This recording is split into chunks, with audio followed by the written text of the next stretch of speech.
This is an approach to Jack London's cottage on the Jack London Park, and this is one of the first views you have of it through the trees. As you walk around the trees, you view this winery building, which also contains a great deal of farm tools if you have an interest in them. And here, as we're walking up this path, we're approaching the actual building that Jack London lived in. This particular part of it is a combination of a kitchen and sort of, I guess you'd call it a dining room. I guess it could be a dining room, living room combination, but where the people would be able to gather and get together. A few steps further, we're reaching the porch, and you can still see the kitchen in the background.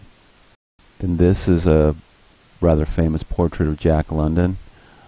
Took a picture of a picture, so there's a little light on it, but it's probably one of the more popular pictures of him. And here's one of the pictures of Charmin when they're on a trip to Hawaii.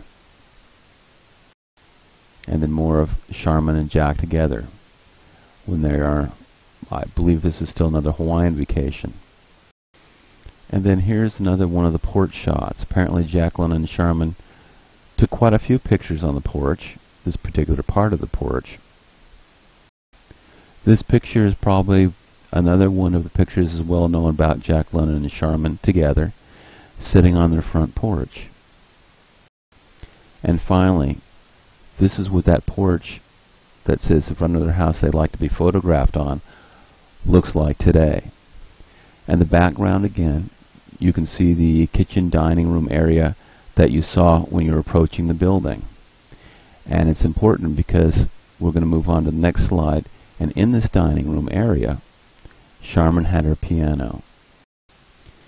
This piano is actually in the museum today, but at one time it sat in the dining room area that was near the kitchen. I suppose it was a dining room entertainment area where Charmin could play the piano for their company that were visiting them at the London's house. Apparently the Londons had quite a bit of company coming through the house, and it was regular to have guests to entertain.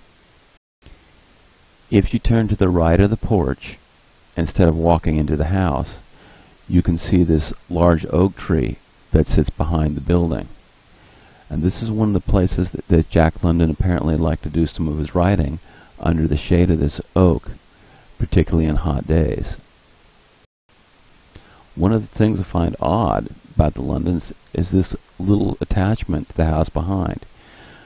This was part of the office that Jack London worked in when he was writing indoors, and if you see that overhang just on the right of a tree, that's the tree that we showed in the last scene that he liked to write under. But apparently Jack London built his little office on the slab rather than construct it the same way the rest of the house was. Another thing that was very interesting to find out about the park is that it's almost entirely staffed by volunteers, and this is what keeps the park going today.